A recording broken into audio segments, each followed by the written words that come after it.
Do you have anything, honey? Okay, we'll be able to help us. Yeah.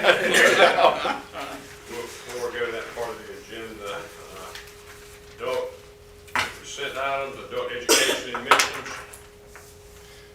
Chairman, I move that we accept the recommendation. Second. Second. Discussion. All in favor? Opposed? Have it. Minutes, August 8th, 2022 regular meeting and August 22nd, 2022 board work session. We can take them individually or as one. Mr. Chairman, I move that we accept the minutes of the August 8th and the August 22nd meetings. Second. Discussion on that. All in favor of that motion? Opposed? Ayes have it. Reports and administration presentations. The next regular Darlington County Board of Education meeting is scheduled for October 10th, 2022 at 6 p.m. in the board training room here in Darlington. And the next Darlington County Board of Education work session is scheduled for September 26th, 2022 at 6 p.m. in the board training room. Budget reports and federal funds reports. Anything on that? Ms. Renee's not here. We had a little bit of an issue with the budget report, so that should be re-uploaded up no later than in the morning to be taken care of. So that's the first one. It's July is the very first of this fiscal year. So, but yeah, the federal funds report is there. So.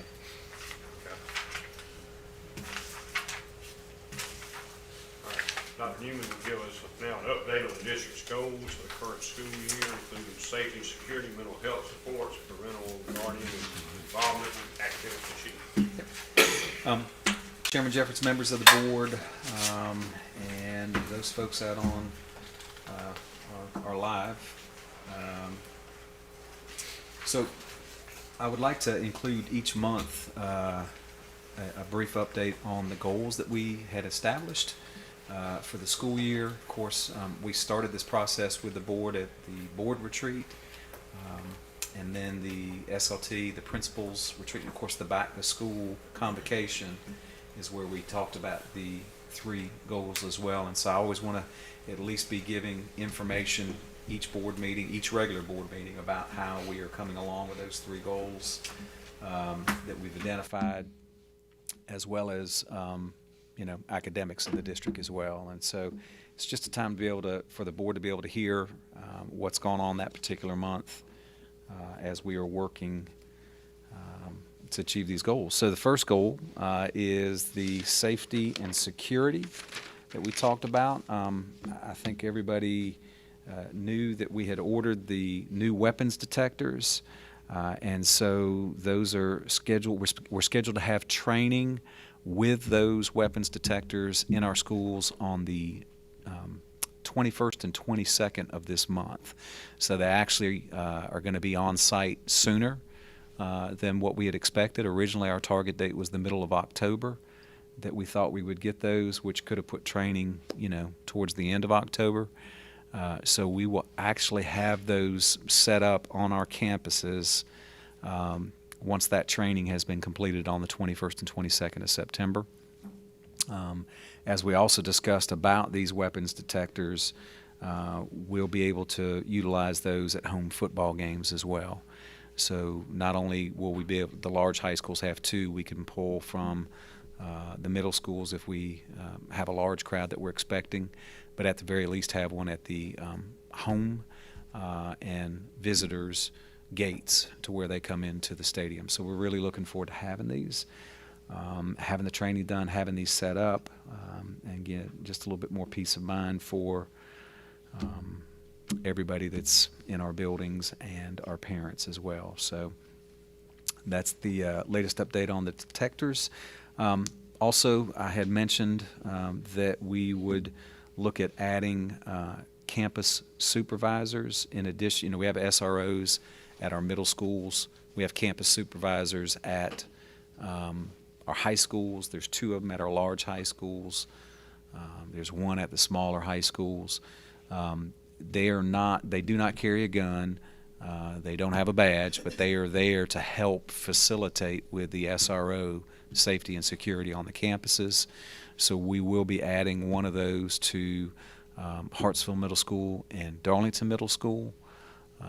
And we'll, as far as the other smaller schools at this point in time, we will take a look at that in the future. But at this point in time, we don't think it's necessary for the smaller schools, but certainly for the larger middle schools that we have. So those, I believe it posted today. It'll either post today or tomorrow. Those will post. Those will be out there for about 10 days, 7 to 10 days. We'll interview, and then those people will be hired. You said that's at the Darlington and Hartsville High School and middle schools? Yeah, so the high schools already have them. Oh, they already have them. So they have 2 of them in addition to the SRO. This will put one of them at the large middle schools in addition to the SRO. So, yes. Has anyone given, have you thought any more about the, I mentioned some time ago, several times, about, I think the high schools probably need a female, even if it's in addition to the 2 you have there, because a lot of your incidents are involving females. And it lends itself to a problem with, with men trying to break up fights and trying to deal with issues with females. And personally, I can tell you, once you get accused, the reputation is going to be there. The court of public opinion is going to already have you guilty. And I just don't think we need to get to the point where we, for lack of a better word, set people up, if you will, for that kind of situation. Yep. So we have had discussions, Mr. Govan, about that. I know you brought that up in the past as well. But for the one position at the middle schools, we that'll just be for whoever applies for the position and whoever they decide to hire. So we're not really saying male or female necessarily as much as a campus, Well, let me ask you a question. Lamar does not have a person at the high school or the middle school? They have an SRO at I know, both but they don't have at both locations. I mean SRO, I meant the Yeah. campus supervisor. Correct. Right. They do or they don't? They don't. That's what I thought. Yeah. Yeah, because you're looking like Lamar High School's got 245 students versus 1,100 at the high school or 1,000 at the middle school. So there's a pretty big difference in student population there. We certainly could look at that in the future if we feel like that was a necessity, but we feel like it's a necessity at the large middle schools at this point. But yeah, we have taken into consideration, and I don't think it's a bad idea as far as females, but how you do that and when you do that, we just have to wait and see how that works through. So. Well, since you're talking about safety, and I haven't had a chance to call Larry, but I intended to call Larry. The backside of Lamar High School, of Spalding Middle School, it's open. And I don't know if a fence, maybe we could put a fence back there, because people are walking on that campus, in addition to dogs. And that can lend itself to a problem down the road. As a matter of fact, I was over there last week and I watched a guy walk down the street in front of the middle school. He just, rather than stand on the sidewalk, he just cut through the parking lot and came out the other side. And just so happened that Officer James saw him at the same time and came out. He didn't realize I was out there in the car, because as a matter of fact, when I was talking to you, and he just walked out, and he said the guy does that a lot. But he said in addition to that, you got the issue with the dogs.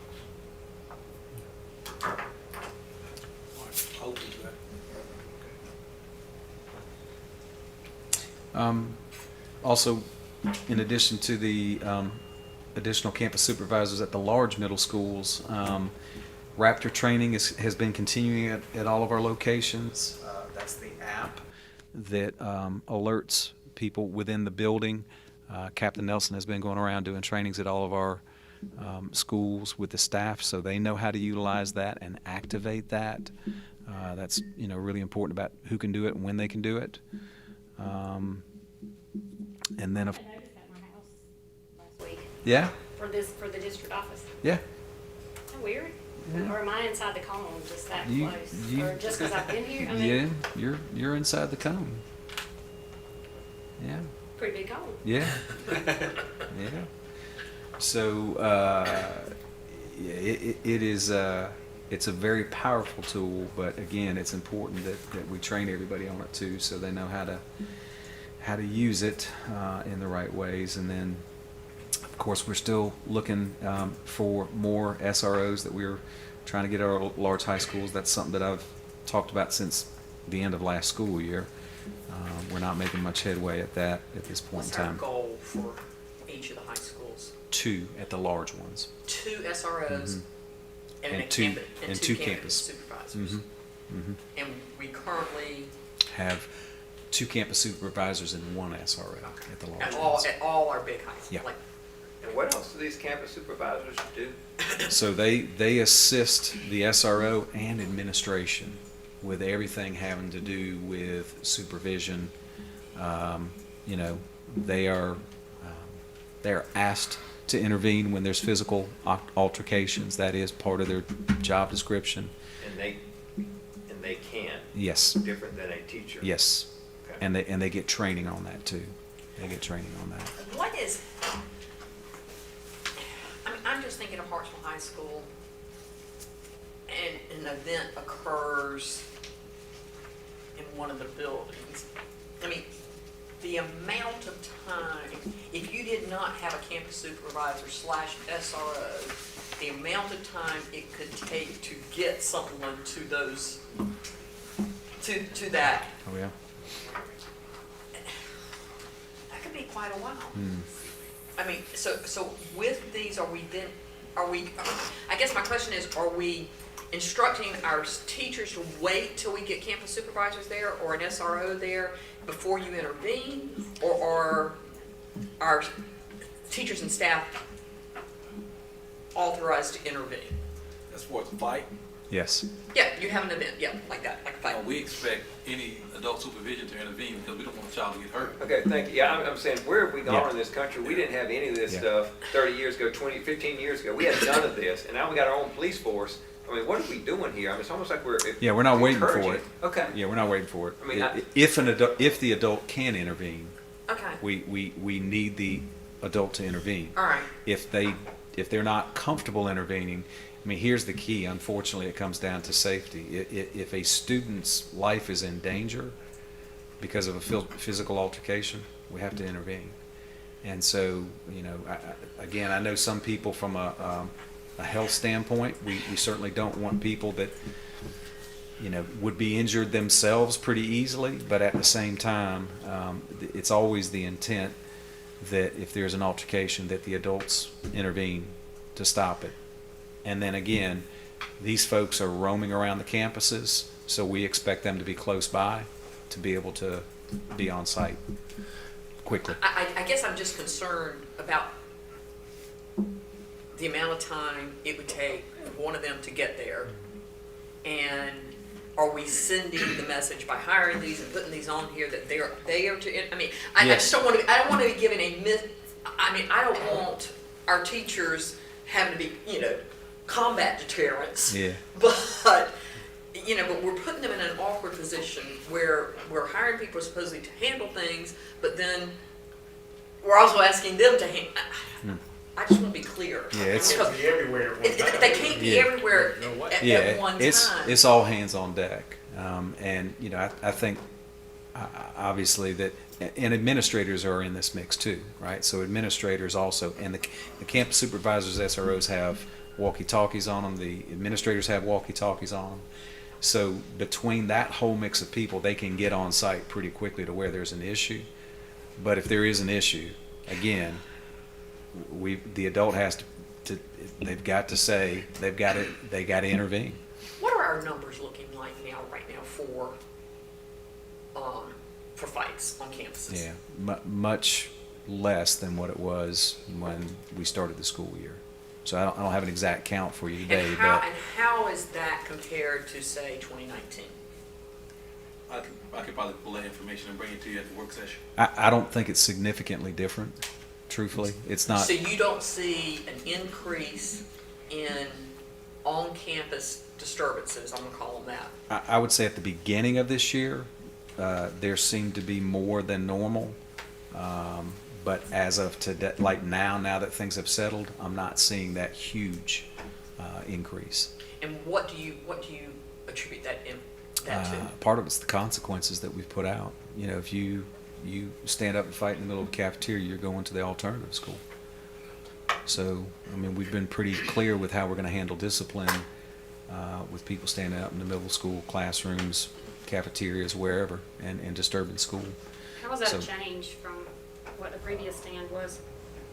It used to be more along the lines of maybe a 5-day suspension, but with the disruptions that we had at the beginning of the school year, we clearly had to step harder because we had more people thinking it was okay to do it.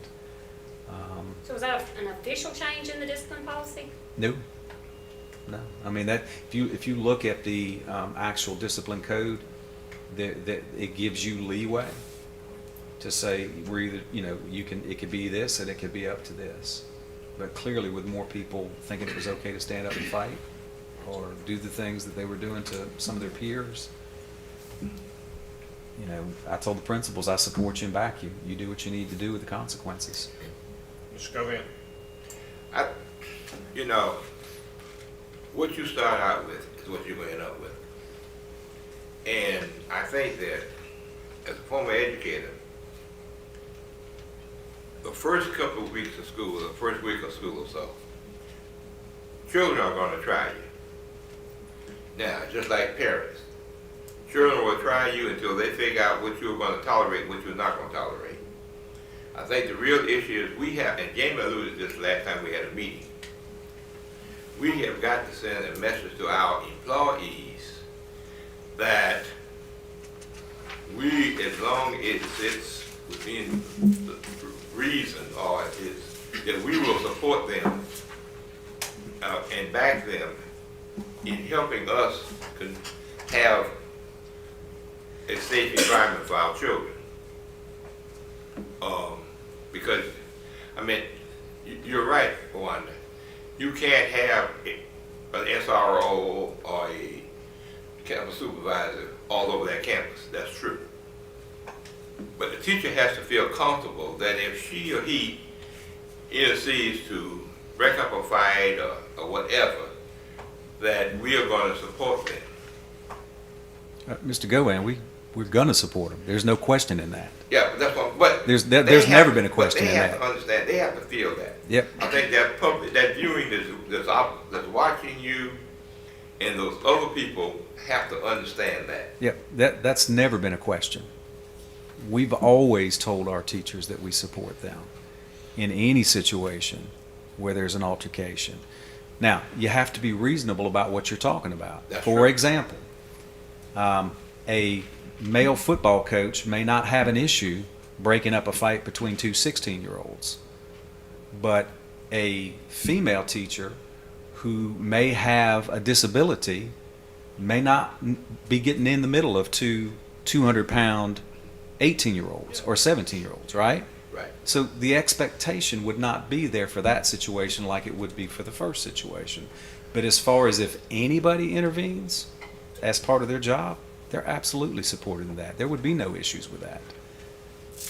And let me just comment also, when you sit and you listen to us talking, these conversations, I feel like a lot of it is reactionary, as we've talked before, and let's get more police, let's get more SROs, have more, okay, that's fine.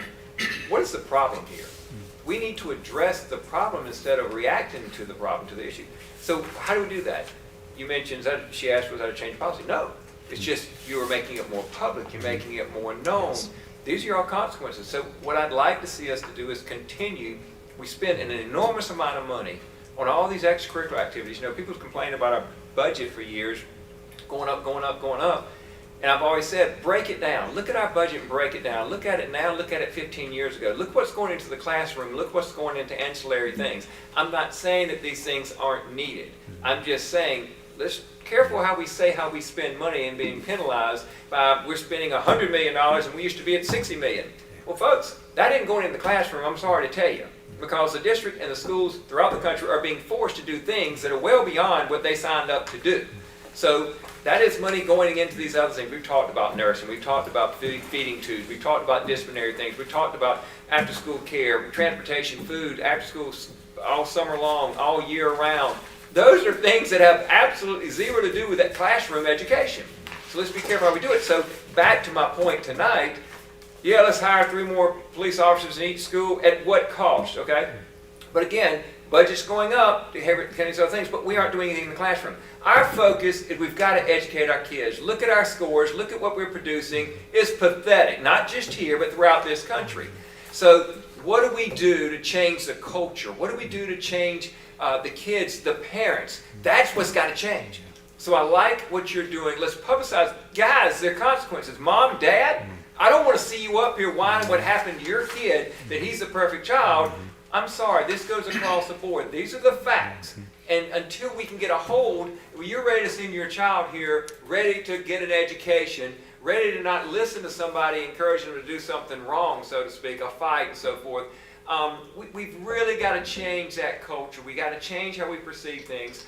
Families, mothers, fathers, aunts, uncles, children, students, teachers alike. We aren't coming sitting here to try to babysit and calm people down.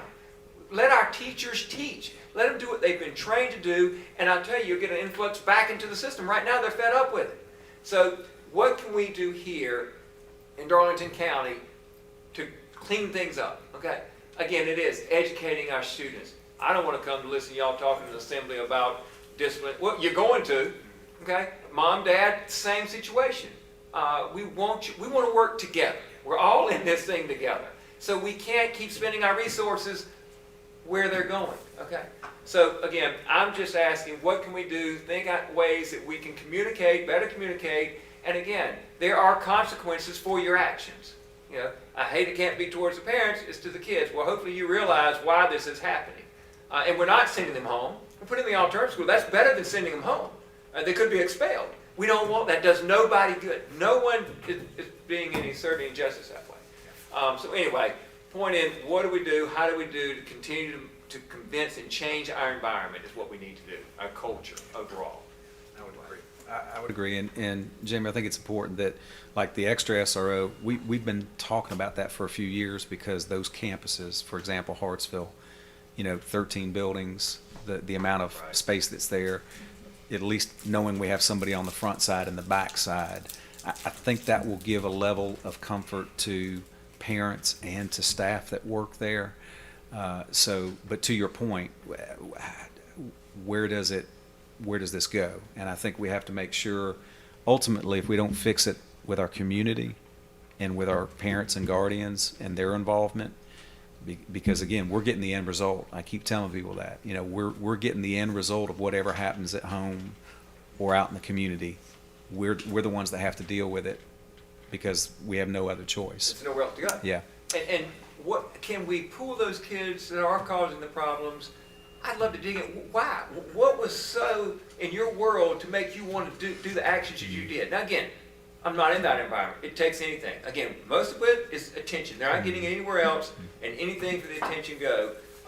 And then, so let's say, hey, look, we'll take an interest in your schoolwork. There's some attention. Again, truly, that means something. Take an interest in these kids, and we do, but they've got to see it. So I'd love to pull them aside. What are you thinking? Why? I'd love to dig in, and maybe that'll help us to find ways to engage them to where they don't engage in the negative activities, but more positive. If we learn more, we have all these psychologists and everything we're spending more and more money on. What are we doing with that? What are y'all doing? What are we studying? And I'm not criticizing them, but here's an opportunity. Learn from these people and their actions, why they're doing what they're doing. Maybe there's a way that we can help the general population that we don't behave that way, if that makes sense. I think a lot of times what you're seeing, Jamie, though, is you're seeing them mirror What they're seeing, yes. what they're seeing at home. And that's don't be how necessarily in their home, conflict, but in their that's how environment. conflict is dealt with at home, and so that's how you disagree? It's not necessarily home. We mean it's not, The environment, It you could mean be where the they're. whatever, yeah, the environment, that's what I. Yeah, that's what I say, I'm not home I meant, necessarily, but not. it could be not- gang, it could be anything. Right, I mean, but out, they're mirroring what they are seeing outside of the school environment, of how conflict is dealt with. Right. And that's, Well, that's why I said there's a problem, so how do we Correct. address that? And again, that's all been put here on the school. but at home or outside of the school environment, I'm just using home colloquially,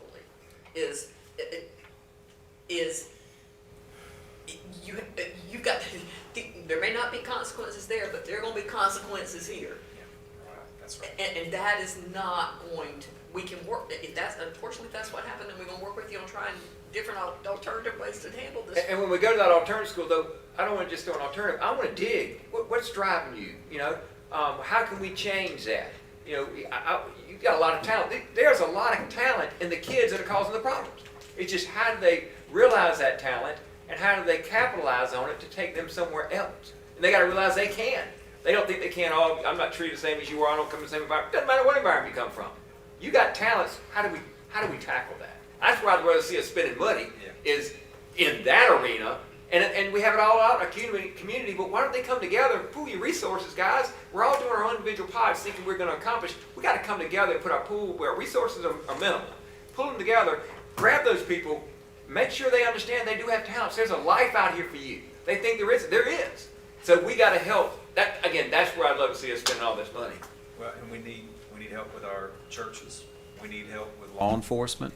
We need help with our nonprofits. You know, these are the conversations we had last week with Like the the cabinets. ministerial group. They want to know what Yeah, they can do. that's Well, here's right. a wonderful opportunity. So, you know, we can't do it by ourselves, but to your point, if we can get enough of us together to start digging in on it, it helps what we deal with as the end result, because that's what we're having to deal with. But that's that village. Mhm. You know, we talk about the village, it takes a village to raise a child. Well, that's the village. And because you got to understand that probably 70% of these kids that are being raised by kids. And it's a cycle because they are modeling what they saw. And so unless you get that village to come in, you talk about one that years ago, but the reality 2 years ago was you had community schooling. Everybody knew everybody. The churches, teachers, everybody else. Now, these people, these kids and their parents don't know anybody. Because for the truth of the matter is, 90% of our teachers, I would say 60% of our teachers, do not live in the community they teach in. And you don't see them after 3:30 until the next day. So you got to have another link to that chain in order to get to those kids. Because when you talk about gangs and all of that, that's a part of it. They are looking for acceptance. And that's what the gang gives them that we don't give them.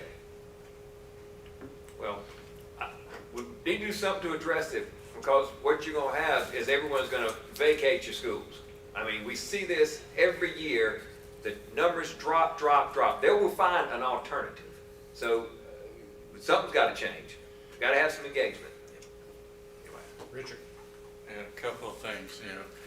I think the extra officers, or whatever you want to call them, help bring a calming to the schools, because a lot of times it's more calming for a person to know that those extra brave people are there and they're going to think twice about hopefully starting something. But another thing, and I have no idea how to address it, because the social media is what's driving a lot of these kids. TikTok, Facebook, they see all this stuff happening and they want to mirror what they see on it, or they're going to record it so they can have their little 15 seconds of fame or whatever.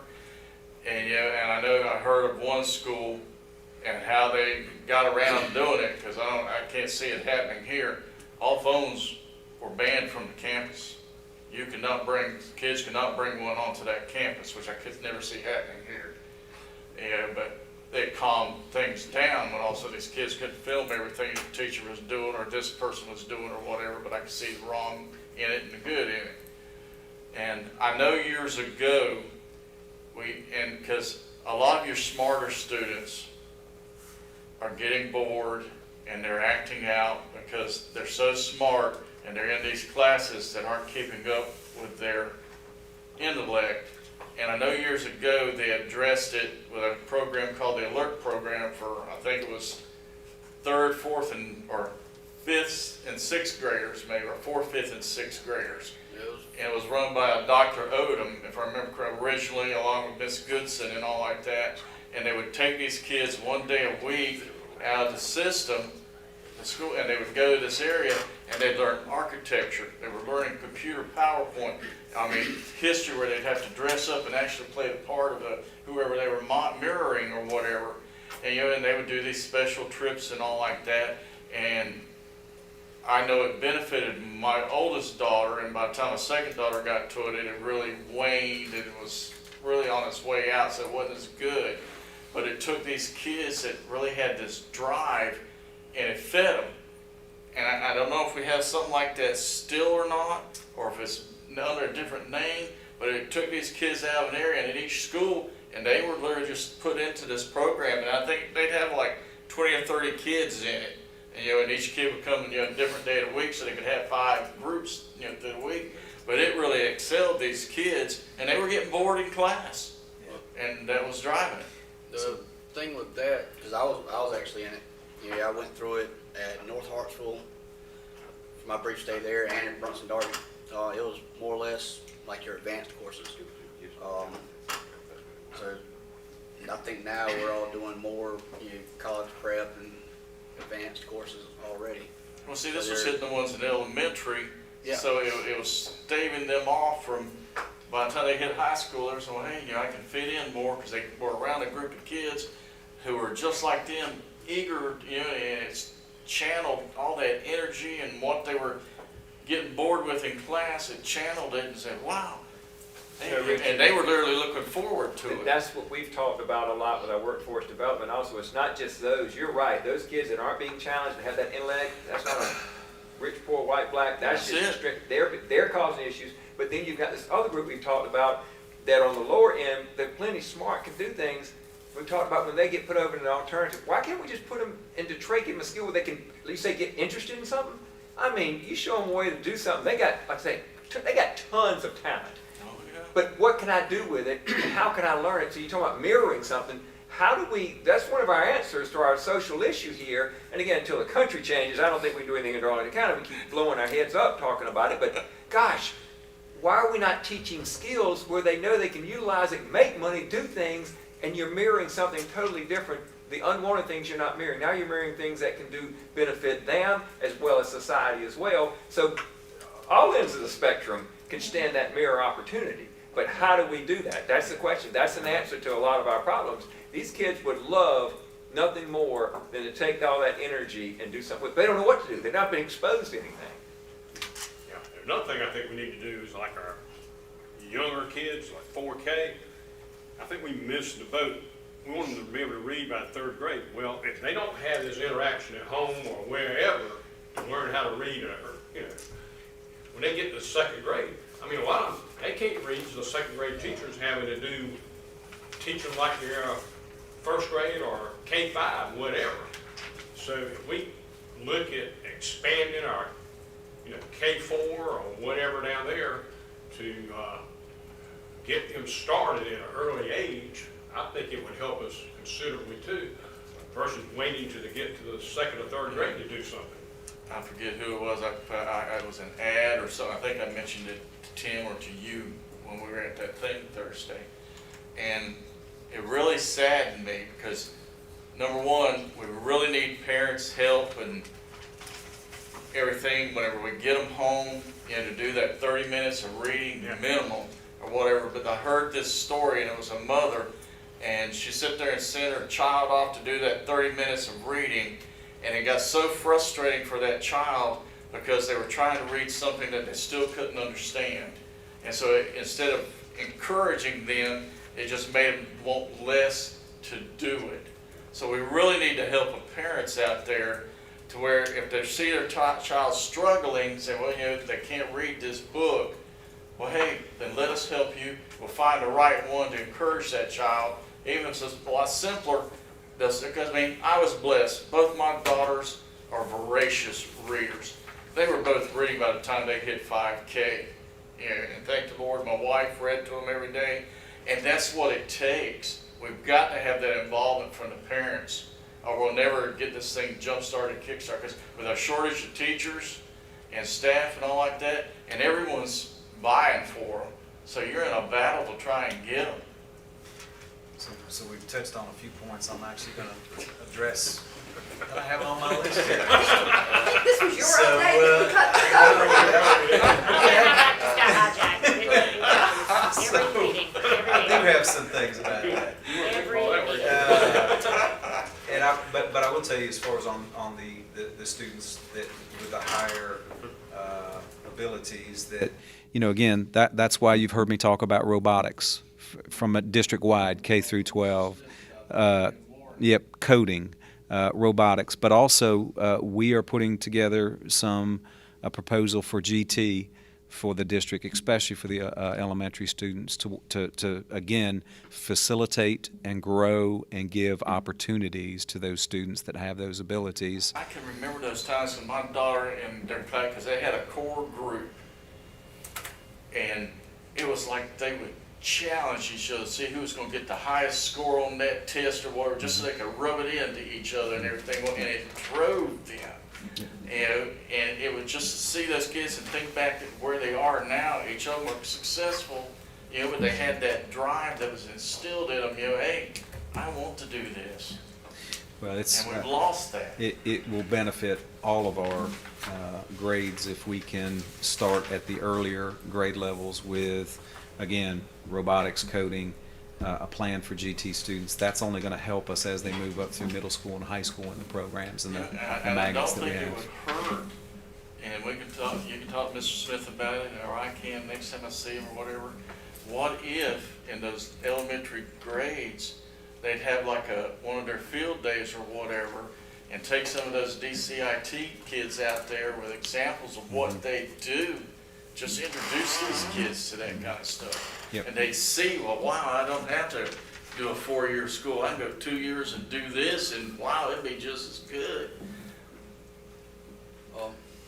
But I've got a few things. First one, we were talking about, one of our big problems, fights and all, how quick everybody is to post everything on, Facebook, Snapchat, everything. Well, right here in the student handbook, I pulled it up on the behavioral guidelines.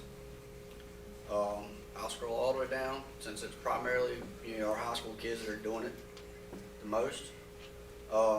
Use of communication, wireless communication devices.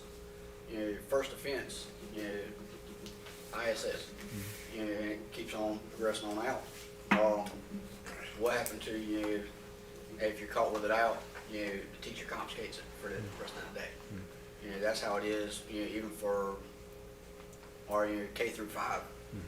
If they're caught with it, it's confiscated. Why not do the same thing for them? I can understand if it's an emergency, you need your phone, because everybody's got phones now. But if that's the main issue, let's step up our policies. And then where Jamie was talking about, the gifted programs and all that, but our ones that are at the DCIS, one of the first things that's discussed during their orientation is what are their hopes and dreams and what do they want to be in the future and all. I sat through that portion. A lot of those kids, they've got high hopes and high dreams, and they'll flat out admit that they made a mistake.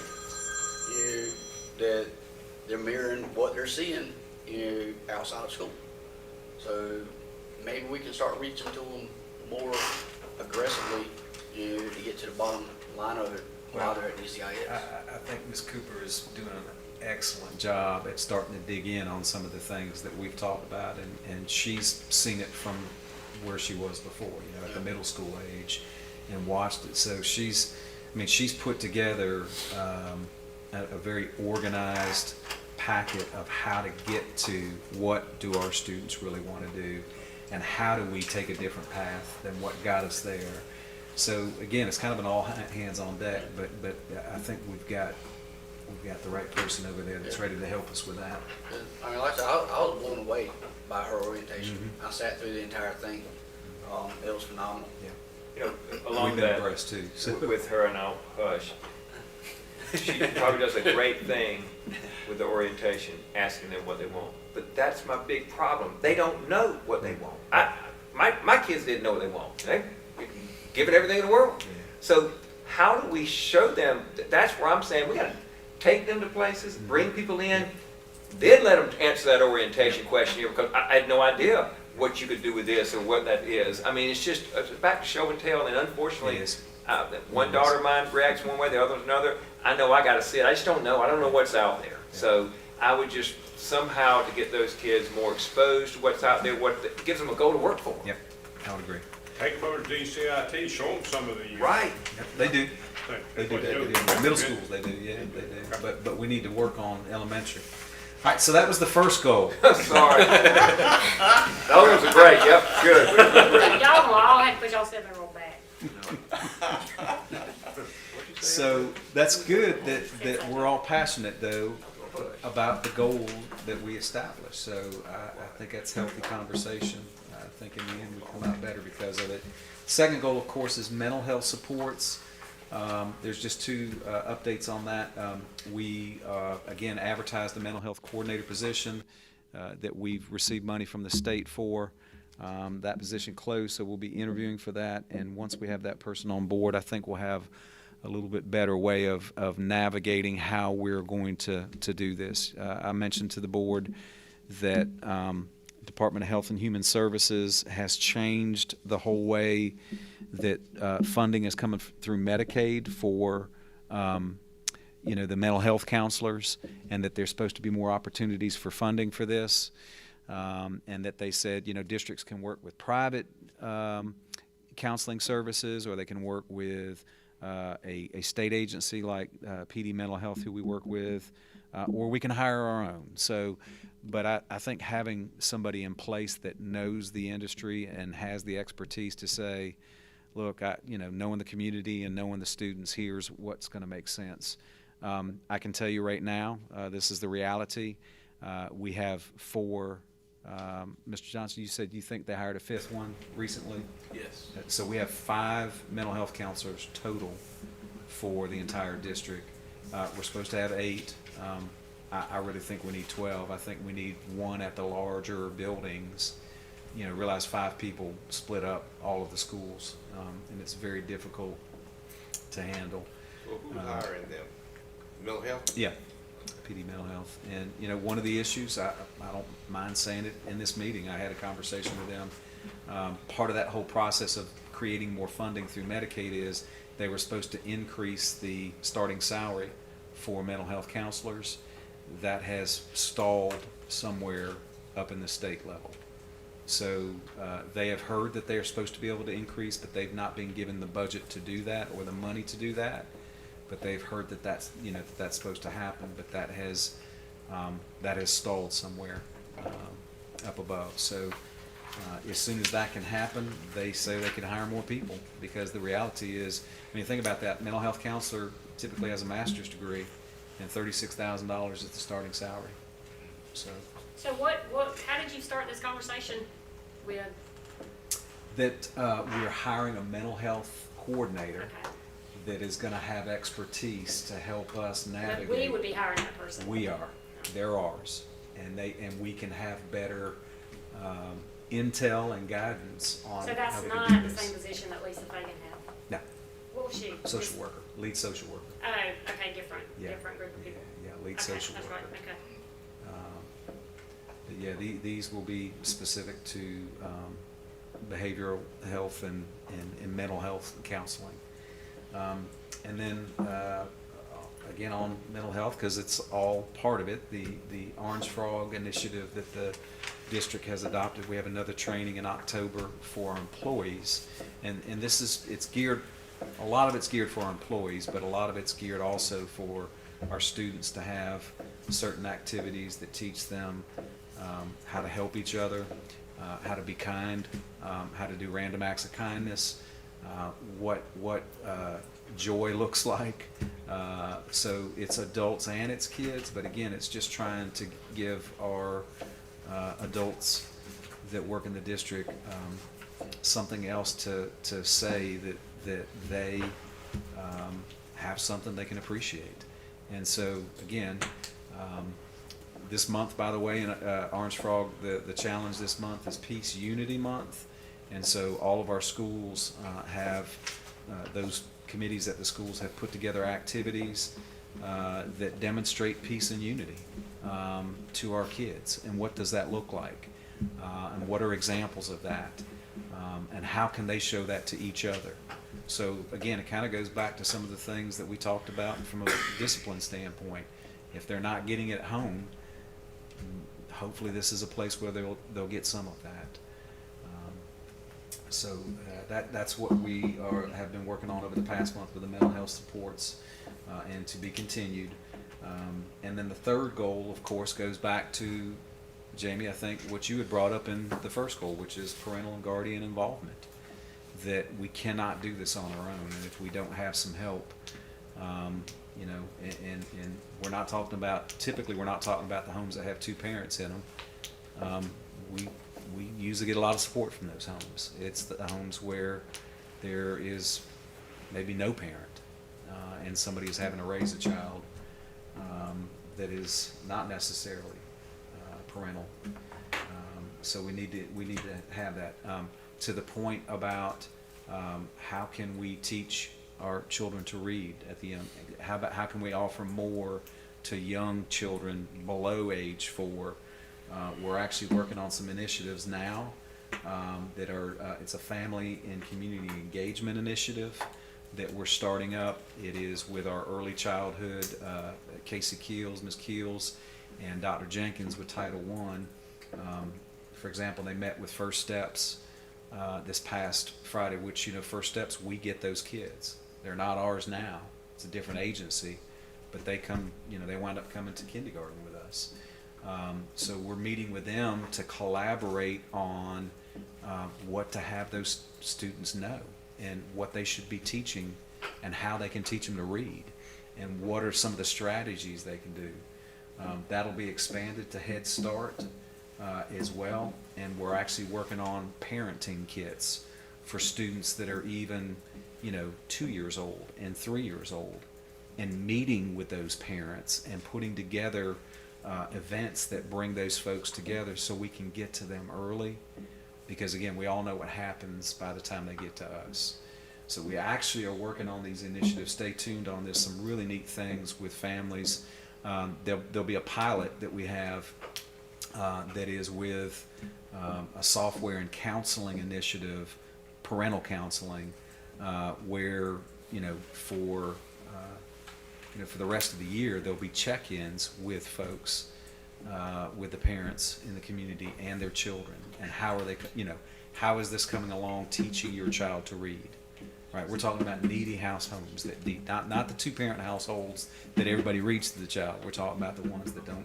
Maybe grandmother's raising the child, maybe aunt or uncle, and we're initiative to get into those homes with third parties that we work with to help us with this.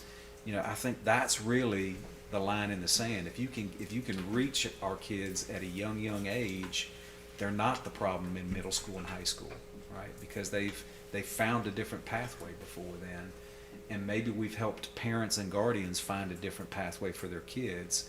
This is where we're starting with all this. Dr. So, Newman, may yep. I add to Yep. Ms. Cooper just sent in to go with that? Yep. That she has a open house and career day scheduled with DCIT. So that's your DCIS principal that just is watching and said, hey, don't forget about, we are doing that, and we are doing something with DCIT to get those kids engaged. Thank you, Ms. Cooper. We're glad you're there. So anyways, we are working on the parental piece at the youngest of ages. So when we, you know, if you think about what that looks like, if you think about potentially starting up, you know, robotics and coding and GT-based, you know, curriculum for our youngest children, it's all going to move up from the bottom, right? Because it's very difficult to fix it when it's at high school, but we can certainly get a good start off it. So those are the 3 goals, and of course, you know, that we will continue to update the board on, and academics. For all that, are we gonna be reaching out to like our daycare centers and all also? Yes, thank you. We are. Okay. So included with First Steps and Head Start, we're also contacting some of the private preschools that are out there and daycares to work with them as well and share the same training with them. I mean, the goal is we want the students to come to us with consistent preparation so we can teach them. Because I know, I believe, like even a lot of the daycares, you know, you talk about you one parent families and all, I believe Medicaid, actually pays for daycare. So that could be another way of us being able to contact, you know, our early children is through daycares. Charles? What, Mr. King, what was that date at the open house? She didn't say the date yet, when it's already been scheduled, but she didn't say the date. That's what makes you Okay. get a copy. All right. All right, so, and then of course, something that we always need to be focused on is our academic achievement.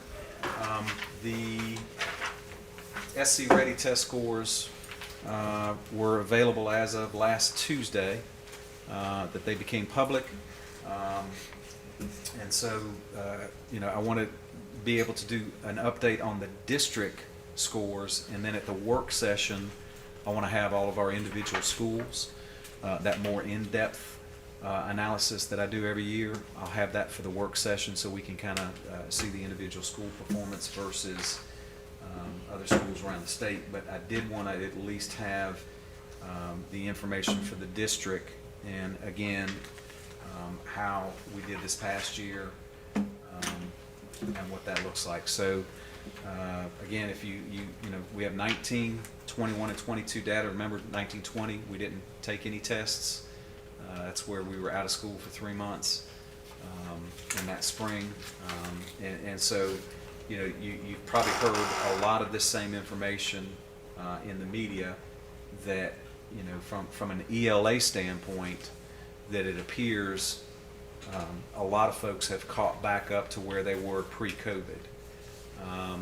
That, you know, that the COVID, that there was a hit from COVID, but that from an ELA standpoint, it appears that a lot of folks have been able to get back to that place where they were before COVID hit. Math, not the case. So, you know, math, everybody took a hit, but everybody has not been able to catch back up. And so, you know, for me, there's positives that are in the test scores, and then there's challenges that are in the test scores. And so, you know, let me first start out by saying, you know, we are continuing, we grew from last year, right? So, and in ELA, we kind of mirrored the state as far as getting back to where we were at the end before COVID hit, to where the state is. So, you know, in math, actually, we grew more than the state grew. So everybody's still behind in math, but we're actually accelerating quicker than the rest of the state is on the math scores. And so, you know, just talking through a little bit about it, you see the 2019 ELA for the state and what it was, and you see what it is, what it was in 21 and what it was in 22. And so, you know, we're kind of holding serve. It's obvious the whole state was very focused on ELA and literacy first. I think that's why you saw such a high increase in ELA for everybody, because that was the focus. You know, as soon as the COVID lag or slide or learning loss, whatever hit, everybody immediately focused on literacy. And so I think that's why you see the majority of the state has been able to increase and bounce back somewhat to where they were. You see, you know, we talk about the achievement gap, right? Achievement gap is something that's always out there. What is the achievement gap between our African American students and our Caucasian students? What is the achievement gap with poverty versus non-poverty? And how are we doing in those areas? And so, you know, again, there's some bright spots in the fact that we're growing in some of our achievement gap areas. The achievement gap has dropped in each one of those years, which is good because, again, it's not necessarily dropping for everybody else when you look at the difference between the students. What grades take SC Ready? 3 through 8. So this is the district scores. These total scores represent grades 3 through 8, and they are the average for the entire district. And you know, again, the math, ironically, the scores don't look as good as in math because nobody scores do. You can see the difference in the state. They increased much less in math than they did ELA, but we actually had a much healthier increase in it. And again, our growth is higher, our growth is more than other people. So we actually had, you know, we're heading up the ladder, so to speak, quicker than a lot of folks are in math. Science is actually similar. I just ran some numbers for science earlier today, and they mirror math. I mean, we were, the year before, we were 29.65% meets or exceeds. Now we're at 35.2% meets or exceeds. And again, we climbed the ladder above other folks on making gains. So, you know, you can say, here's where we want to be, but if you're not making progress to get there, you're never going to get there. And so you have to show incremental gains on what you're doing. And so, you know, so then the question is, well, where do we want to be? You know, what scores do we expect? And, you know, obviously my target's always going to be at the state average to start with, and then after that, above that. But you also have to be real, you know, you have to be reasonable with what is possible. You know, there's not districts out there getting 10% gains on anything. That doesn't happen. I wish we could, and I certainly will try, and there's a couple of our schools that have been able to manage to do that, which is, again, there's some bright spots with some of our schools and the jobs that they're doing, and yes, we are picking their brains to find out, you know, what that success was and how we can replicate it. So are they where they need to be? No, they're not. I want to see us do a lot better. But based off of going through a year of COVID, well, 1 year where we didn't test, and then the next year where a third of our kids were virtual, you know, did we make gains for this year? Yes, we did. Are we moving forward? Yes, we are. Do we have work to do? Yes, we do. And our schools know that. Our principals know that. That's in their evaluation process. And it's in the teachers' evaluation process with SLOs. Everybody's acutely aware of the scores that their particular students have in their classrooms, in their schools, in their buildings, and for us at the district level as well. So, you know, again, I think there's a little bit of good. There's a little bit of positive in the test scores, and the fact that we're making some good gains, especially in math and science, that we made the gains the state did in ELA. But also, you know, there's the reality that we're not close to where we want to be. We've got a lot of work to do. So when you bring that expanded information to the work session, or you can also bring some of the reading recovery students' Yeah. results? yeah, absolutely. Reading recovery and reading So we'll have interventions. each school in the next work session? Yes. What they did. And the virtual academy. Yes. And the rank in parentheses, that is out of South Carolina school districts Yes. or counties? Yeah, School that's all districts. Yeah. There's what, like 75 or something? 81. 81. Yep. And I don't follow it exactly. I think you said that we're increasing larger than the state when I look at, and maybe I'm not reading it right, but looking at the math, for instance. Yep. I look at where we are in 22 relative to 19. Okay, can we get back there? I don't like that. Let's go above it, but let's just hypothetically say in math. So the state is below by 7 points, 8 points, 5, 6 points. But we are well below it, like close to it? Yes, that's 9. So you were saying that we did, So if you look at our percent of meets exceeds, Jamie, right, the 42, 54, 48? yep. Uh-huh. So that 48 is actually higher up out of all the school districts than what it was last year. So our score and what it represents to all districts in the state, that score, that percent meets exceed, actually puts us higher up on the ladder. That's what you're saying, okay. I Yes. thought you meant, I'm measuring how we are relative to the state as a whole, and we fared worse, but throughout other districts, you're saying that we rank higher than what we did Right. 2 years ago. Right. So it's But basically, we're not where we were in 2019. right, that is correct. And nobody is.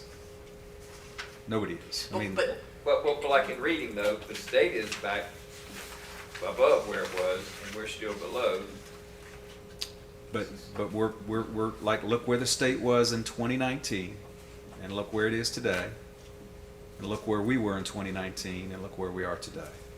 So again, relative to where we were, right, pre-COVID, and if you remember that year, we actually had about a 5% increase as well. We were below 30 that year, and we wound up at 34.56. So I think what Jamie's trying to say is, we've made improvements. Yep. But relative to our ranking within this, I mean, because if you just look at ELA. Yep. The district scores. Yep. I'm not breaking it down by any subgroup. sure, We dropped 2 positions, and we're still below our 2019. I mean, we were 54th in 2019, we're Mhm. now 57th, and in 2021, we were 55. yep, So we've dropped. yep, So everybody's making gains, but we're not making gains as quickly. correct. And if you look at the mean scores, Wanda, that's part of the story on that, is that if you notice, we had a higher mean score, but yet our ranking dropped with the meets exceeds. We had an intentional focus on the does not meet. If you remember, we talked about that we picked that out. And so we moved our does not meet, but unfortunately, we didn't move the meets exceeds the same amount. Which So that's brings where me you to see your- those two. Which brings me to your closing of the achievement gap. Mhm. The achievement gap appears to have closed because you haven't moved the Caucasians. Okay. I mean, You look at that, you had Yep. moves in non-Caucasian, Yep. but not in the Caucasian. I mean, so basically what you're doing is you're closing the gap because your top end students are falling down. I Well, mean, you had some movement come up from Right. but your top end students are not. So the gap is narrowing, not because these guys are exceeding and these guys are exceeding. It's narrowing because these guys are not exceeding. And again, if you look at the state overall, I mean, that's kind of what the state has done. That doesn't make it right. No, it doesn't. It doesn't. But it's the reality, and we still, however we want to say we're closing it, somebody's doing better. I just don't want to claim something that is an art of, that's really actually a negative. I mean, the fact that we're not moving one group of students, and that's why our gap is closing, is a negative. We should be moving all students. I don't disagree. We should be moving on. But when you talk about achievement gap, I wouldn't take claim to. I'm just saying, you talk to anybody in the business about achievement gap. Okay, so You how we have to- close the achievement gap is by dropping our top end No, students. but it certainly. Because that's what's happening. It's got to get your bottom students to raise up more to get closer to where the students that we're comparing to them are. I So, understand the achievement gap, but again, it's about overall growth, period. Yes. And we're achieving Correct. overall, and we're not. I mean, Correct. again, the largest segment is not moving at all. So eventually, your graduate always going to come down. I think is where Rhonda's going with that. And Yep. again, I know we all talk about the achievement gap, but guys, you understand where we're coming from. I do. Okay. I do. And that's an ELA. we do have that growth in math, and we do have that growth in science. Right? I mean, if you look at the numbers for them, to your point, so we held serve at ELA, but math has actually grown, and the science has grown the same amount. What determines, where are you getting the science? What I just, that? you don't have that. I know, but It's it's pass. not, is it? It's SC pass, yeah, yeah. SC pass. And I just ran those figures today. And I'll have those at the meeting as well. Net effect, again, it's about all students. It is. And the Always. largest segment looks like Always. it was almost ignored, and focusing on one, and you can't do that. Right. I mean, that's gonna overall bring everything down. You do. But Jamie, you can't ignore subgroups either. Oh. You got to focus on everybody. Not saying that, but But- you just ignored a large subgroup. Okay. I know. You have to have strategies to reach all of your children. And I think we all agree on that. You should reach all of your children, and you should have strategies to reach all your children. I think we agree on that.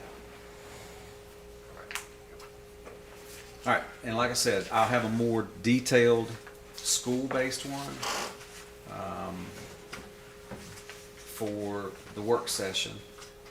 So you'll see some of the difference that we have in the district with the schools as well.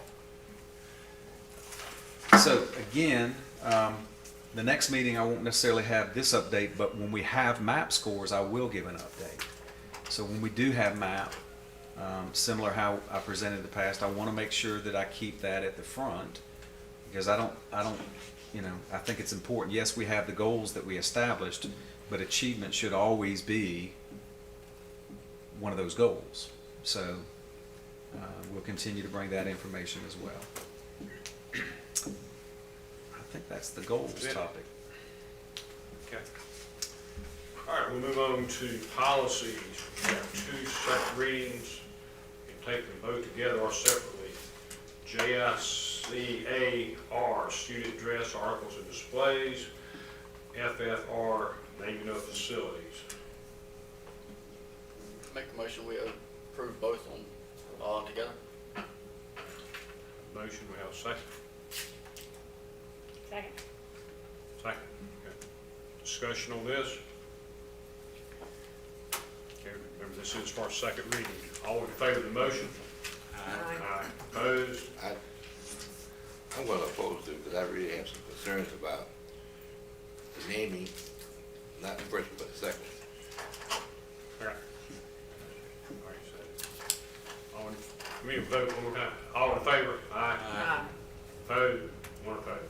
Ayes have it. Superintendent's update. Just about had it. No, I got some other stuff. I got some other stuff that I want to share.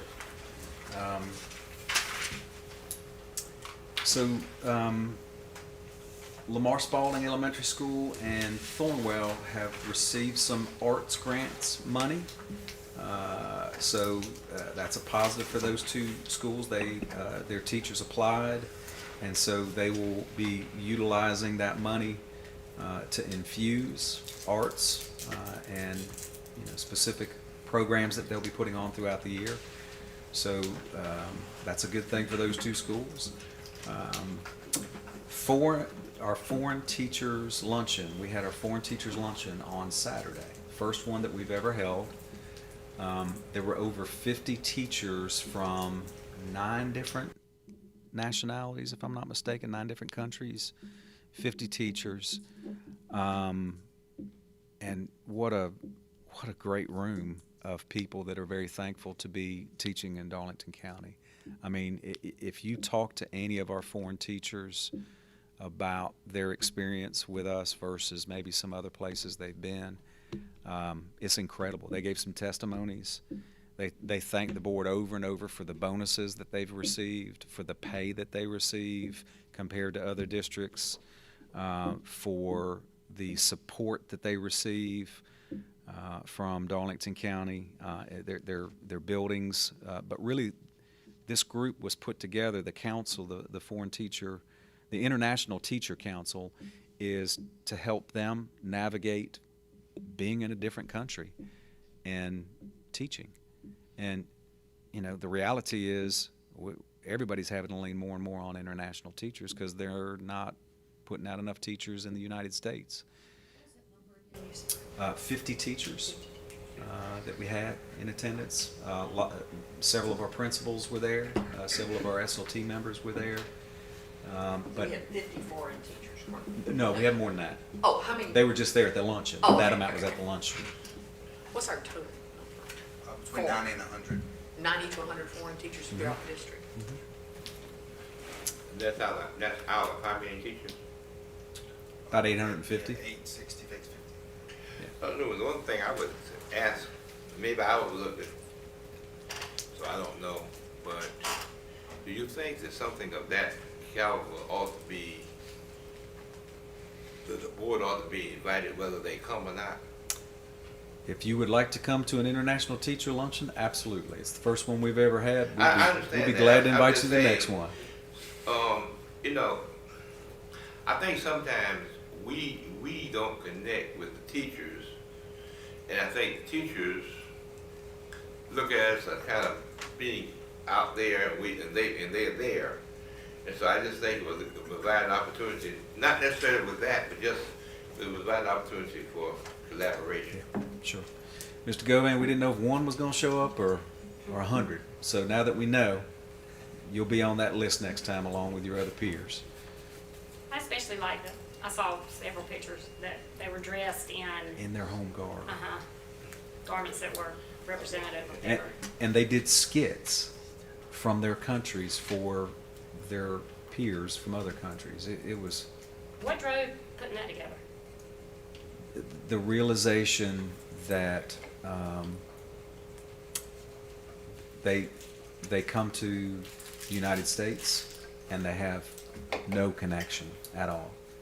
And so we expect them to walk into a classroom and start immediately teaching. And, you know, there's got to be a network to help. And I can tell you, our district, Darlington County, is one of the stronger districts in the state with this. And it's because veteran teachers are here, foreign teachers are here, international teachers are, that help kind of pave the way. But just the recognition of they need a support network. And so, you know. Back to that sense of belonging, remember we said? Yep. Community. Yeah. Yep. So, you know, Dr. Hunter, Mr. Miller's office, you know, Dr. Hunter helped spearhead this. And I think first of all, it was great as far as the event itself, but more importantly, the networking and connections is going to be key. Speaking of workforce development in industry, I did have a meeting with representatives from Nucor, Fiber Industries, Economic Development, Hog Engineering, Florence Darlington Tech, myself, Dr. Harder from Coker wasn't able to be at this one, but she's supposed to be at the next one, specifically to discuss more connections with the school district and our big business partners in the county. And what can we do? What are some new things thinking outside of the box? And so there's a drum roll for what we're going to do. But 2 hour solid conversation, really good information. But ironically, some of the things that we were just talking about, for example, how do we reach middle school students to be able to start thinking about other opportunities that they may be able to do for a career in Darlington County? But more importantly, how do we reach the parents? Because really the parents are a big part of this. I know, and if a parent knew that their child that's a junior in high school right now and has no plans for what they're going to do after school, if a parent knew that they could be put into a job making $50,000 a year, I think they'd be doing everything they can to kick them towards that if they don't have a plan. Well, more importantly, if parents know that, what are the opportunities that are out there? And so we talked about, you know, our middle school kids need to know what is the 2-year opportunity, what is the 4-year opportunity, what is the workforce opportunity in the military, and how can we help get that word out to them more. And so again, very, very collaborative conversation, several ideas that came up from that, that we're starting to investigate. And so we have another meeting set up at the end of this month. We're going to try to meet on a monthly basis, but the goal is to have concrete things that we're putting in place. You know, one of the things that they weren't necessarily in the loop on, for example, you know, math classes for graduation. You know, a lot of people in industry, they say, why don't we just teach kids basic math? Because, you know, the percentages clearly say not all of them are going to a 4-year school, so why can't we just teach them basic math? Well, high school requirements require kids to take a math class every year. And it has to be a math class that is, you know, approved by the state of South Carolina for curriculum. So remember, Algebra 2 is the end of course test that all high school students are required to take as part of graduation. So that, you know, that's the barometer now. You know, the HSAP was the exit test that we used to take for high school. That's gone. So now your sequence of math courses, think about that, is Algebra 1, you know, with geometry, Algebra 2, Prob and Stats. That's 4 years of math. So where can you know, that was something that they needed to hear to be able to say, okay, where are we going to teach basic math? Personal finance, thankfully we've passed that in the state this year. You know, that's a half credit now that we have to offer students. So in the graduation requirements, they have half less of a, elective class, you know, half credit less of an elective in order to get the half credit for personal finance. What year is that going to kick in? Not this year, but the following year. This year, right? Yep. And so some of the questions we've had as superintendents is, can we pair it with a math class, a basic math class, right?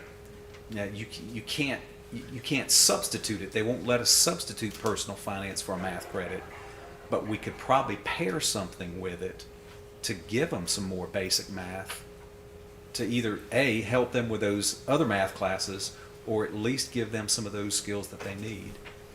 So that's the kind of conversations that were taking place at the table. We heard things like OSHA, you know, why can't we put anybody, you know, 16 or 17 years old in your plant? Because we know that we could do that, you know, we could provide that. Well, OSHA requirements don't allow that to happen, you know, and so it's, you know, having to work in and out of everything. But anyways, very, very good collaborative meetings, and I will continue to update the board as we move into some concrete things that we will be putting in place. Again, I had the robotics conversation with them and the coding conversation. You know, how can we help all of our kids, you know, or a certain segment of kids develop skills that could potentially develop into advanced manufacturing or other lines of work. And to piggyback on that, we had the signing day for Key to Career last week. Again, we had over 40 students there. People, businesses from across the county, parents and guardians actually were there in support. I mean, more than what I'm used to seeing, because it's a big deal to them. Their child is getting a chance to participate in an internship. And so sectors all across, like accounting, manufacturing, EMS, fire, beauty salons. I mean, you name it. It's like a cross-section of businesses. And unfortunately, we had to tell them that we still had 8 that hadn't been placed yet, because there's no businesses that had internships for them. So that immediately started conversations after that, and they started going to work on placing those kids or finding people that they knew that could. But again, you know, that's 40 more kids in the fall. A barrier for us is seniors are 17. A lot of seniors are 17 in the fall. They don't turn 18 until spring. So we can get them in the full-blown manufacturing ones or healthcare ones when they're 18. But in the fall, a lot of them are 17. So, but we still have 40 that are there. So again, focused on listening to what our Darlington County workforce partners are asking for and trying to react to it. Lots of conversation, by the way, about 4-year too, and following students that are on that 4-year track to get them back here, you know, instead of having them go away to a 4-year school and they never come back. And then another item that I wanted to mention, we'll talk about it at the work session. We're going to be bringing to you a policy for our sick leave bank. And so this is another initiative that we had talked about at the beginning of the year. It's something that our employees have asked for since I've been here. So the sick leave bank will allow people to join it. They submit 1 day of their leave time, but then they can actually petition the sick leave bank if they have a catastrophic illness or injury, or a family member does. So they'll have access to days leave that they may not normally have access to. So we'll be bringing to you a policy to look at the work session. Have you ever had that in this district? We've not. We've not. I had it in a former district, and there are districts around the state that do it. I know the county itself does it. Yeah. So someone can actually donate some of their sick days or So, whatever. yep. So it all goes to the bank. The days due, and typically it's one day a year that they donate. That's enough to keep the pool in place. But yeah, that's all you need to do to be a member of the sick leave bank. And then there'll be a committee that's set up that will be, you know, our lead nurse, you know, benefits coordinator, you know, different people. How does that work with FMLA? In conjunction. So if there's a catastrophic, like FMLA leave is when you run out of your own medical leave, you're still on FMLA leave. You're just not getting paid. That entitles you to keep your job. FMLA and short-term disability or long-term disability are totally separate. Yep. So FMLA just guarantees your job. Yes, It correct. keeps your job. It keeps your job, not necessarily It your doesn't have pay. anything to do with pay. Yep. But if you go on short-term disability, do you, That's still FMLA covered. Yep. I mean, you still get an X amount of days. Yep. You're entitled to your Days job. a year. The federal government says, Yep. if they're only out this many days, you can't fire them. But now if they exceed that, at your discretion, you don't have to hold that position, the position for them. And It's about their job. The short-term disability and long-term disability is about getting paid while you're at home. right, so can those be run concurrent? Can FMLA and short-term disability run Yeah. concurrent? Yeah. Okay, that's yeah, they can. And that's the Even though question. you're at home, you're getting paid. You're not at work. You know, you're drawing short-term disability. If you're on short-term Your job disability. is still protected. Yeah. I mean, Correct. How many days is it? 90 days, Yep. 90 days. Yeah, so 3 months. for state workers, it's 90 days in South Carolina. So for anybody that works in a school district, you have up to 90 Yeah, I think it's days. 120 in private industry. Isn't it? Is it 120 days? 4 months? Maybe just 90. So is the advantage of this so that then they don't have to file for FMLA or No. short-term disability? No, it's that they FMLA get doesn't have money. anything to do with Okay, no, what I'm saying is this so that you wouldn't have to file for short-term disability? Yeah, so Yeah, well, sometimes you're not gonna be out. I mean, you gotta hit a threshold to even qualify for short-term disability, and then you gotta hit another threshold to qualify for long-term disability. Right, I So know you that. could be out for, amount of time before you ever hit the short-term disability and you're not getting paid. and short term does not pay It what. doesn't pay No, no, no. 100%. Oh, I know. Yeah. So this is a way for folks that literally. Or you run out of short-term disability and you Yes. don't qualify for long-term disability, but you can't come back to work yet or whatever. Yep. Yep. For example, somebody that had cancer, that was diagnosed with cancer, and they're out of medical days. This would give them the opportunity to still get some days. So we'll be bringing that again in more details too. We want to make sure that we vet all the details with everybody on that. So that'll be coming up at the work session. And then the last thing I have is not mine, I believe. Mr. Jeffords, this will be yours. It's sitting right in front of me. The annual certification of delegates for the 2022 Delegate Assembly. We have, we got 3 days actually. That's more than normal, isn't it?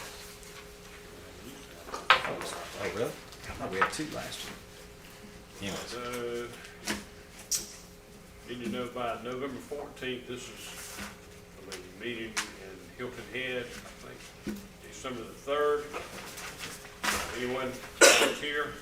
I cannot go this year, I'm gonna be out of town. What's that? What's that? December 3rd, for Oh, the yeah. delegate assembly. Yeah, I'm going. You're going? I'll have a choice. Yeah, you gotta go. Anyone else? Don't everybody raise their hand. It's usually Charles and myself, right, Charles? Well, I guess, You'll have to devote all 3 this year. yeah, I guess so. There's nobody else is gonna go. I'll let you know. Okay, let us know. I can't. We'll be in an outage. I can't go anywhere. That's an excuse. She can do it. Let us know about the next board meeting, how about that? Okay? Along those lines, I got a call this morning from the association asking to remind you about the meeting on the 6th, and to please try to come to Florence for that meeting. 5th or the 6th? This is the 5th or 6th? Let me see, I thought it was. I have it in front of I me. thought it was the 5th. It might be the 5th. But anyway, It's the 5th. Several folks have signed up for it. yeah. At They 5 just o'clock. asked me to encourage you to come because that's the opportunity, I just read it. Jamie, for you Wrote it in my calendar. to express your concern. Yep.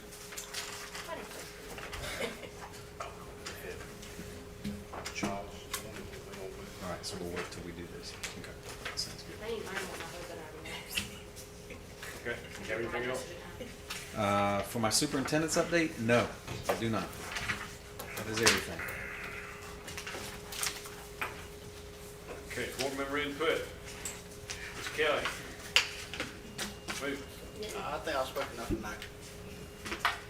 Jamie. Joanne. Richard. I'd just like to thank everyone for all the hard work that they put in to reach the scores that we did reach. I know it's not as high as we would like for it to be, but we're getting there. It took us 1.5 years to get it all down. It's just gonna take us some time to get it back up, and just like to congratulate everyone on the job well done. Juan. I just have one thing that I want to bring up. And I know, Dr. Newman, you're going to go into more depth during our work session, but that's not a public work session. As in, it's not going to be on Facebook. Yeah. We don't usually have our work sessions on Facebook now. And I really, really, really think that if you haven't had a chance to look into these test scores, especially by school, it's on the South Carolina Department of Education website. I have taken the time to go through and look at these schools by school, and I would be very, very remiss if I did not bring up Lamar Spalding Elementary School. I would like to congratulate Chrissy Austin and her staff for the absolutely tremendous job that they did this year with their test scores, and I've got them, and if you'll indulge me just a minute, because this needs to be recognized. In 2021, 3rd grade, they were at 29%. This is meets and exceeds. 2022, 41.5%. 28% passed in 2021, but 4th grade, 46% passed in this year.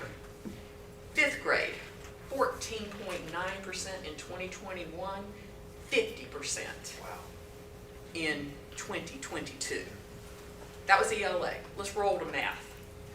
Math, 39.1 in 3rd grade to 42.7. 4th grade, 17.1 to 55.6. Let that sink in, folks. 5th grade, 13.5 to 45.6. I don't ever want to hear in this district that the impossible is not possible. This school needs to be recognized, applauded for the tremendous job that they did on these scores. And if anybody in Darlington County has any questions, go talk to Ms. Austin about how they did this.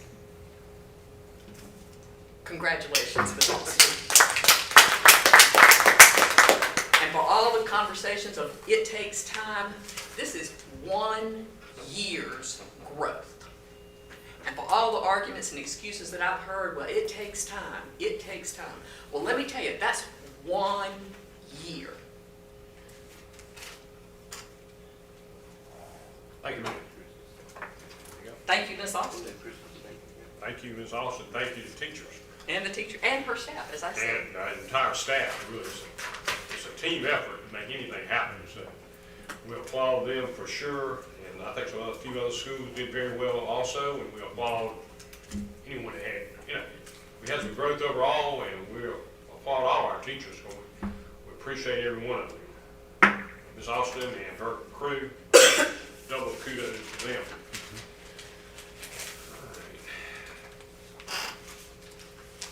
How many students are in our virtual school now? Right at 175. So has that dropped since the beginning of the year? Is it We've had some additions. different? I'm gonna double check that number for you too. Okay. Virtual enrollment. Mr. Miller, how are we now? Are we coming along in our, We're coming along, we're at 20, so 5 elementary, 5 middle, 10 in secondary.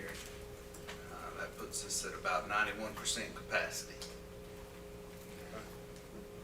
so we're making progress. That's right, pretty soon I'm gonna get one of those hotel no vacancy signs. Put it out front. Warren's gonna buy it for you. Warren will buy you one. And neon lights. Or LEDs, I guess, these days. Okay. All right. Dr. Newman talked about the internship program, and Ms. Flowers doing a good job over there. Richard and I attended that the other day, and it was very impressive. And like I said, we've got more interns than we have jobs. So if anyone knows of someone that has a job, we can furnish to these kids, we need to do it. But it seems like she's doing a good job. This time of year to have right at 40 people on interns, that's amazing. That program is working, I think, quite well. All right. We'll move on to personnel actions. Mr. Chairman, I move that we accept personnel actions. I don't think do we have an agenda? No, we Yes. no agenda, I don't think. I move we accept personnel actions. Motion to accept. Second. Discussion. Hearing none, all in favor of the motion to accept the personnel actions? Aye. Opposed? Ayes have it. Executive session. Everyone. All right, make a motion. Make a motion, we go into executive session for personnel actions. Personnel matters, recommendation, termination, hires, and/or transfers. Right? Yes, sir. Have a second? Second? Second. Discussion? All in favor? Aye. Now going to executive session. Thank you.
back out in open session.